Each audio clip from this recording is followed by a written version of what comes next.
everyone, Voodoo here. So I'm here today to talk about kind of like the raid testing that happened yesterday. Now I didn't manage to test the first boss because they do it at 2 p.m. Eastern for some reason, which is really stupid, and I have a job. But I did manage to do the second and the third boss they tested, so the slot machine and the Mugsy one. Now this isn't like a full guild testing group. We didn't even have like a full 20 players. It's gonna be like 6 guildies and then like a bunch of pugs. So it's not the best testing environment. You know, we didn't get the most perfect testing done, but we got, you know, some stuff done on the bosses, able to figure out how Havoc was feeling. Lots of bugs with Havoc still, unfortunately. I'll go over what builds I played and talk about stuff, but they didn't really fix anything. Cycle was still not really working inside of the instances very well. It was kind of finicky. I had it working for some bosses. So Havoc's still kind of a mess, but the bosses were fun. I did enjoy them. So we'll go over both bosses in this video. I don't think it's really worth it to do 2 videos for this. And yeah, I think Monday, my plan is to maybe have a video going with like builds to play on PTR. But for now, we're just going to go over the testing, what I thought, and all that. So like, comment, subscribe. Trying to hit 15,000 subs this year. And let's get on to it. All right, everybody, we're here on PTR. I just want to talk about the builds I played. So this is a build that I played. This is what I did after I figured out Cycle wasn't working. Cycle was being very strange this whole testing period. It worked for some, like the beginning of the first boss, and then didn't work at all. It did feel pretty good having it. I actually did like it. Having that 20-second IV was actually pretty nice. But this is the one I played when it wasn't working. When it was working, I played this and got all this going here. Now, one of the big problems right now with the bugs is that Furious Throws is still costing you to use 60 Fury instead of 45. And it means that you were using a lot of Fury all the time. So you need a ton of Fury generation. For that reason, Eldrazi Reaver felt a lot better.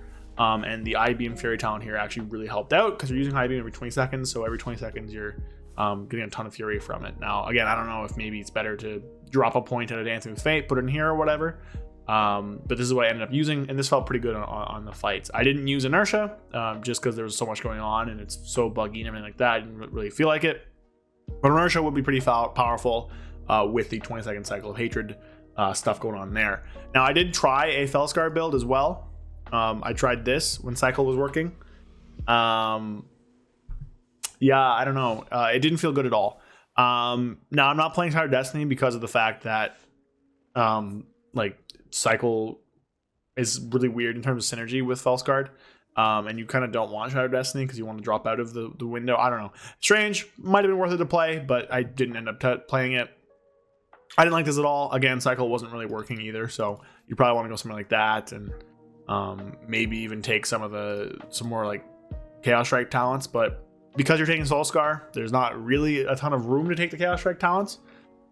So that's kind of dead in the water there. But the glaives were the strongest part of every single build we did. Soulscar dealt a lot of damage, a lot of free cleave that way. Throw glaives dealt a lot of damage. Burning Blades deals so much less damage now because the enemy's necessary is gone. So it loses basically 60-70% of its damage.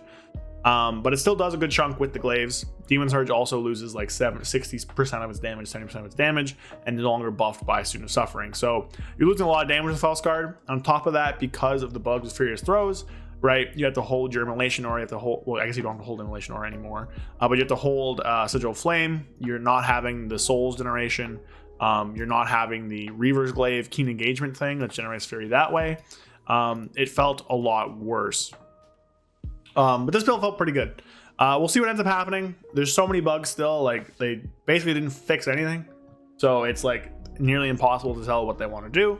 But hopefully there are still some things coming down the line. But these are some builds I played. I'll go over more builds on Monday, but just wanted to go over them. So with that, let's talk about the bosses a bit. All right, so let's talk about the Armed Bandit, which is a slot machine, which is actually really sick. This fight seems pretty cool. This sits in the Kaiveza slot, so it's like the 6th boss. And it is pretty cool. It's like a single target boss with some ads you kill. Felsguard felt okay because he had a lot of burst to start here, but the glaive stuff felt really good in this boss, which is pretty cool. So there's a few mechanics here. So those coins, we'll back up a bit here, just so you guys can see them better. I backed up a little too far. So these ads are going to come up later. Other thing is pay line. See this blue line here? So if you get hit by that, if you stand in that, you'll get stunned for like 8 seconds. It's debilitating. But if you stand very close to it, and I mean like really close to it, like right where my mouse is here on the edge, you'll get a pretty sizable damage buff from it, which is actually like pretty kind of cool. So these coins will roll out. They're gonna roll out. They're gonna like sit on the edge of the room.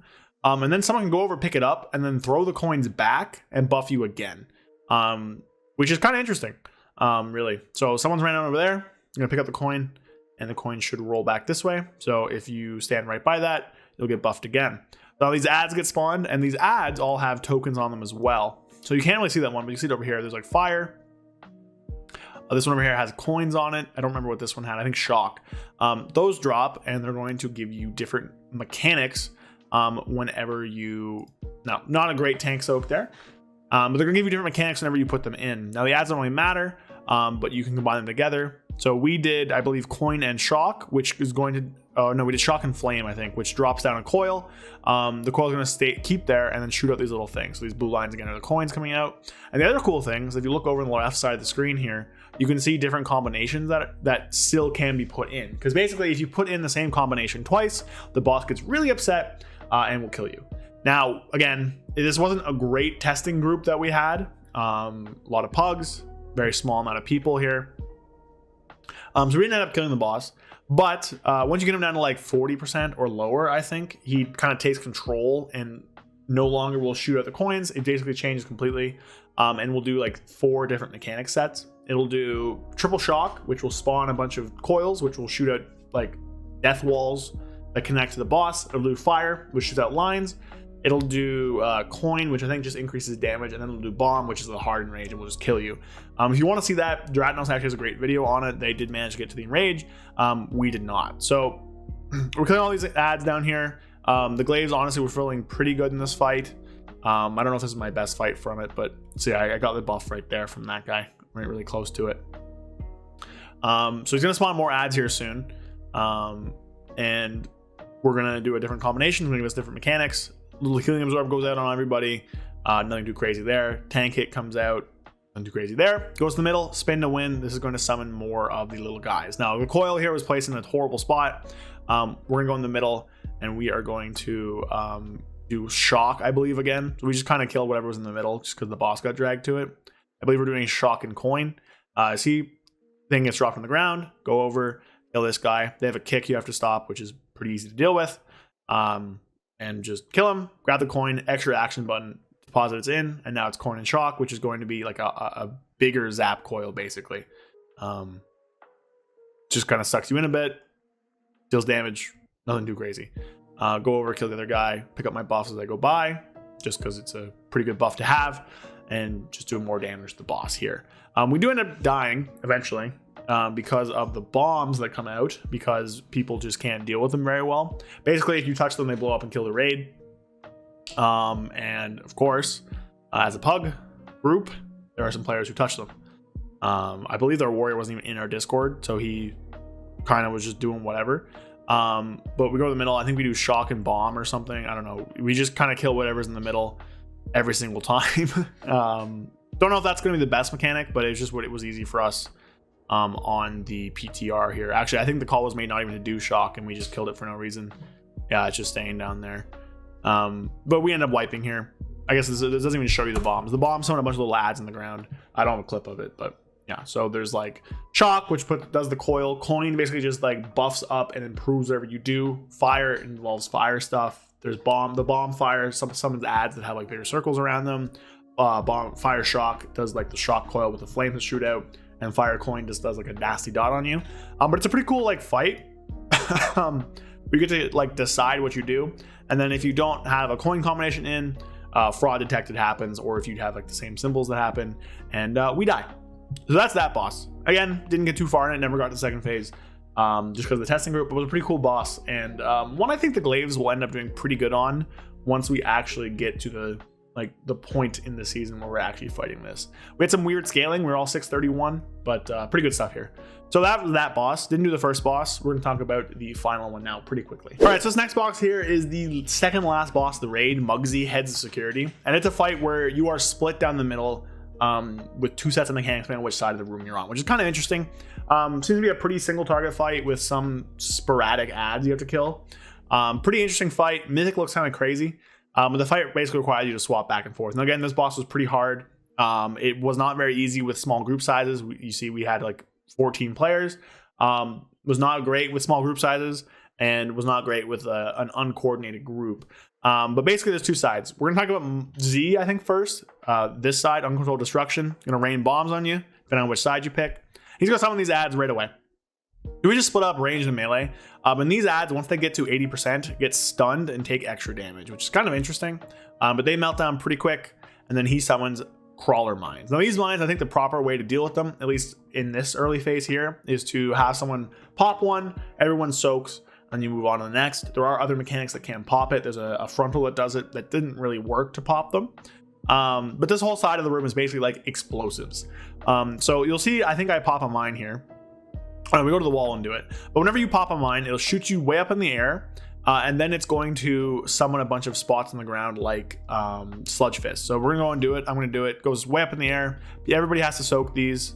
I think I just managed to miss that, so we all get a dot. When the mines come out, that's the frontal. There is a rocket as well that comes out. That's a big soak. And then summons this little ad. So that rocket thing also would put that explosive on you, which should blow up bombs. And then, yeah, this is kind of the reason why this fight didn't work with a bunch of pugs. So there's so many mechanics, and everything kind of needs to be communicated pretty well. So shockers die, which is pretty easy. But then the bombs, once you kill them, if you miss basically like a single one of those explosions, maybe, or like two, basically, you can like live one being missed. But if you miss two of those, you will die. So I think I missed one here by just trying to fell rush last minute in there. I'm sure there was someone else who could have went in. Again, pugs. We all get a stack. Hurts a bit. This frontal does split damage between tank and the person behind it. The thing the person gets afterwards is going to be enough to... that's big circle should blow up crawler mines. I don't think it does. The Rocketeer does damage. There's a finger guns frontal as well. A lot happening here, but someone just walks in the mines, and now there's like way too many things happening, and we all just die. So that's that side. On Mythic, you can only pop the mines by walking them into the walls, and the walls are on the other side, which we'll get to right now. So this is the other side. This is the lightning side. And basically which side you're on is just dependent on how many people are there. Basically, this guy does elemental carnage, and then almost right away he'll do this thing, putting a bunch of players into cages. Now, what you want to do here, honestly, is put as little people as possible in the cages we figured out, because you need people outside of the cages to get the icicles baited on them, which is very important that way. The icicles are used to pop the walls. So boss goes out. People go in here. We have certain people out and in. We see it seemed to be 2 melee, 2 range that are outside of the circle. Get the ice on them. I can see that inside of that you summon a little goon, and the goon you have to just kill, right? And then once you kill the goon, they get launched out and you can break walls that way. But you kind of need the walls to break ice. Now this ice, you get slippery whenever it goes on you. Havoc's pretty good dealing with it because you can just fly around, and it will shoot a giant icicle that will break upon the first wall hitting. If it doesn't hit a wall, you die. Other mechanic, he has a finger gun, which will point at a certain player. It chose me, so I killed the entire melee stack because it went right through the jail, which is just perfectly fun and reasonable thing. So you see there, boom, right through it. Deals a lot of damage. Will be something. I think it's probably a little too close to that because I had to, there was no kind of way around that because I had to break a wall. But people dying kind of changes that. Also, I was at 1% HP, which is kind of crazy. I lived that. But yeah, I mean, players break out the goons. The goons die and they shatter some walls. And then you get all these little circles coming down, and you get another one. And this kind of falls apart pretty quickly here, as you can imagine. But the walls can also be broken by the mines. And the icicles can be kind of hit the walls to stop them. The goons are pretty easy to deal with as long as you have not too many people outside of the thing. And then you're gonna have to swap back and forth between sides depending on how many stacks he has. So sometimes you'll have to leave the crawlers into the mines, into the walls to get rid of some. I think once he hits 40%, all mechanics are active at once, which is when that kind of starts to matter. But this fight seems kind of crazy. Seems cool. I think I like it. It's a weird, mostly single target fight with some 2-target cleave. So the throw glaive things are gonna be very good here. It's just such a broken ability to have. It's just so much free cleave. But we'll see what else happens. Again, Havoc was just so bugged and broken, it's hard to really get a clear kind of picture there. But yeah, those are the 2 bosses I tested. Fun stuff. Raid looks super sick. It's gonna be fun once we have an actual coordinated group in there. But even with the random people we had for the uncoordinated group, It was pretty fun, honestly. Pretty fun way to spend your Friday evening or afternoon. So there we go. Hope you guys enjoyed. Monday video should be going over some like builds and stuff if you want to test things. And hopefully next week we get some real actual changes, because we didn't get any this week, which is great and totally not miserable and whatever. So hope you guys enjoyed. Like, comment, subscribe. Just help grow the channel. And I'll see you guys next time. So peace. A big thank you to all of my channel members. Thank you, Alexander Trifunovic, Zuligan, Fear Redefined, Indiga, Gabrielle Correa, Magic Man 133, Palafadarn, Dark Terror, and Skyelt. Thank you all so much for supporting the channel. If you want to become a channel member and get some exclusive perks and just help support me in making some content, there's a link down below. Otherwise, though, I just appreciate you all so much, and thank you for watching.